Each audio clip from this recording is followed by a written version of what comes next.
অনেক অনেক বছর আগে এক ঘন জঙ্গলে বিশাল এক বাঘ থাকত। সেই বাঘের রূপ ছিল অত্যন্ত ভয়ঙ্কর। তার গর্জনে পুরো জঙ্গল কেঁপে উঠত। জঙ্গলের ছোট ছোট প্রাণীরা তার নাম শুনলেই ভয়ে পালাত। একদিন দুপুরে অনেক রৌদ্র ছিল, বাঘটি ঘুমাচ্ছিল। হঠাৎ তার পেটের মধ্যে গড়গড় শব্দ হওয়া শুরু হলো। বাঘের ঘুম ভেঙে গেল। সে উঠে বলল, আজ তো আমার পেটে প্রচণ্ড খিদে পেয়েছে, কিন্তু আমি তো কোনো শিকার করতে পারিনি। আজকে একটা শিকার করতেই হবে। এই বলে সে জঙ্গলের ভিতরে ঢুকে গেল। গাছের পাতাগুলো কাঁপতে শুরু করলো, পাখিরা ডানা মেলে উড়ে যেতে লাগলো। বাঘ খিদে ছটপট করতে করতে তার শিকারের পিছনে ছুটছে। হঠাৎ সে দেখতে পেল একটি খরগোশ। খরগোশটি লাফাচ্ছে। বাঘ লম্বা এক লাফ দিয়ে খরগোশটির সামনে আসলো। এ খরগোশ, তুই আজকে আমার খাবার, আমি তোর আজকে খাবো। খরগোশ থেমে গেল।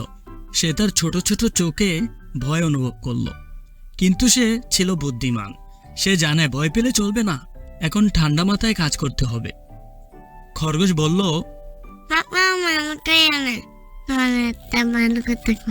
কি খবর, তাড়াতাড়ি খো, খিদের জ্বালায় পেটের ভিতরে মাথা ঘুরতেছে। মামা, আমি একটা বাদ দিচ্ছি, ওইটা নাকি তোমার কিছু মনে করে না। হ্যাঁ নাকি লাজা? এসে আমারে নিয়ে যাও।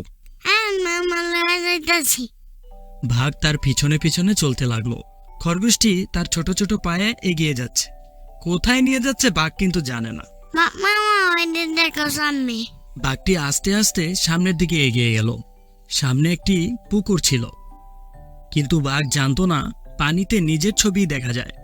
বাঘটি নিচে তাকিয়ে দেখলো তার মতোই কে যেন তার দিকে তাকিয়ে আছে। বাঘটি বোকার মতো তাকে জিজ্ঞাসা করতে লাগলো, ওই তুই কেডা? তুই বলে কস আমার তো বড় রাজা, তুই তুই আজকে বারো, তোর খবর আছে? চিনস আমি কেডায়? আমি জঙ্গলের রাজা।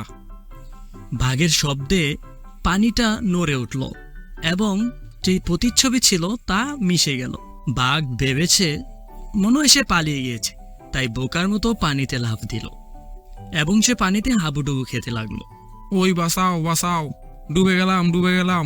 খরগোশ বলে উঠল, বুদ্ধি থাকলে ছোট হলেও বড় শত্রুকে হারানো যায়। বন্ধুরা, এই গল্প থেকে আমরা শিখতে পেলাম, ছোট হোক অথবা বড়, কাউকে তুচ্ছ হিসাবে দেখতে নেই, সবাইকে সম্মান করা উচিত। ভিডিওটা যদি ভালো লেগে থাকে অবশ্যই কিন্তু আমাদের চ্যানেলটাকে সাবস্ক্রাইব করবেন। আর যদি আপনার কাছে কার্টুন ভিডিও বেশি পছন্দ হয় তাহলে কিন্তু ভিডিওর মধ্যে লাইক করতে ভুলবেন না, আর কমেন্টে জানিয়ে যাবেন ভিডিওটা কেমন হয়েছে। আপনার একটা কমেন্ট আমাদেরকে অনুপ্রেরণা যোগায় নতুন একটি ভিডিও বানাতে।